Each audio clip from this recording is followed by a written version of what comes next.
মেয়েকে ডাক্তার বানানোর স্বপ্ন নিয়ে প্রতিদিন স্কুলে পাঠাতেন নুসরাতের মা। কিন্তু সেই স্বপ্ন এখন ভেঙে চুরমার হয়ে ঝরছে অশ্রু হয়ে। গত 21 জুলাই রাজধানীর মাইলস্টোন স্কুল অ্যান্ড কলেজের ওপর বিধ্বস্ত হয় যুদ্ধ বিমান।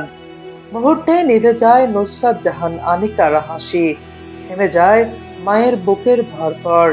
প্রচারণার মাধ্যমে সারা বিশ্ববাসী কোটি কোটি মানুষ আমাদের সন্তানদের জন্য প্রাণ করেছে। নিশ্চয়ই এই দোয়াগুলো আল্লাহর কাছে। শুধু নুসরাত নয়, সেদিন বুক খালি হয়েছে অসংখ্য মা বাবার। হারিয়ে গেছে শত স্বপ্ন, থেমে গেছে শিশুদের কলরব। আজও সেই পরিবারগুলো সন্তান হারানোর বিচারের দাবিতে ছুটছেন দাঁড়ে দাঁড়ে। কখনো বিক্ষোভ, কখনো মানববন্ধন কিংবা সংবাদ সম্মেলনের মাধ্যমে জানাচ্ছেন তাদের অসহায় আর্তি। যেই ক্লাসে আপনার প্লেনটা ক্রাশ হয়েছে ওই ক্লাসেই আমার মেয়েটা ছিল। আপনারা দেখেছেন হয়তো বা যে জানালার পাশে যেই বাচ্চাটা ছিল ওইটাই আমার মেয়ে ছিল ভাই। আজকে এখানে আমরা সংবাদ সম্মেলন করতে এসেছি আমার ছেলের মৃত্যুর বিচারের দাবিতে। আমি প্রতিদিনের মতো 21 জুলাই আমার দুই ছেলেকে নিয়ে আমি নিজে মাইলস্টোন স্কুলে ওদের পৌঁছে দিয়েছিলাম লেখাপড়া করার জন্য। যদিও ভাগ্যক্রমে আমার ছোট ছেলেকে আমি বাসায় ফিরিয়ে নিতে পেরেছিলাম, কিন্তু আমার বড় ছেলেকে আমি ফিরিয়ে নিতে পারিনি। আমি ফিরিয়ে দিতে পারিনি আমার বড় ছেলেকে ওর মায়ের বুকে। মঙ্গলবার বিকেলে জাতীয় প্রেস ক্লাবে আয়োজিত সংবাদ সম্মেলনে সন্তান হারানো অভিভাবকরা তুলে ধরেন 9 দফা দাবি। এর মধ্যে অন্যতম হলো শিক্ষা প্রতিষ্ঠানে কোচিং বাণিজ্য বন্ধ করা।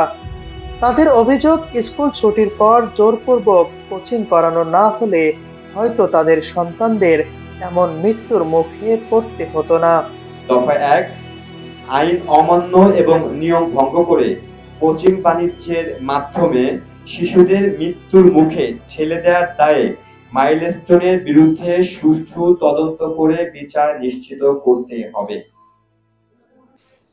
এই কোচিং বাণিজ্যের ব্যাপারে যে আমি কতটা সাফার, আমার থেকে মনে হয় এখানে কেউ জানে না, কারণ আমার মেয়ে ক্লাস 8 থেকে ইন্টারমিডিয়েট পর্যন্ত পড়ছে।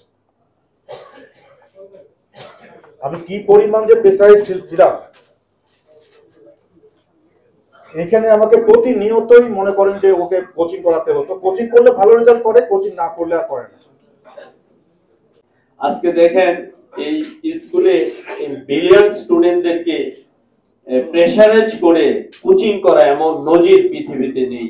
আমার ছেলেটা প্রায় এসে মন খারাপ করতো, প্রায় তার মার কাছে অভিযোগ করতো, আম্মু কেন তোমরা আমাকে কোচিং এ দাও না, স্যার আজকে আমাকে ইনসাল্ট করেছে, স্যার আমাকে দাঁড় করিয়েছে, স্যার আমাকে কটূক্তি কথা বলেছে।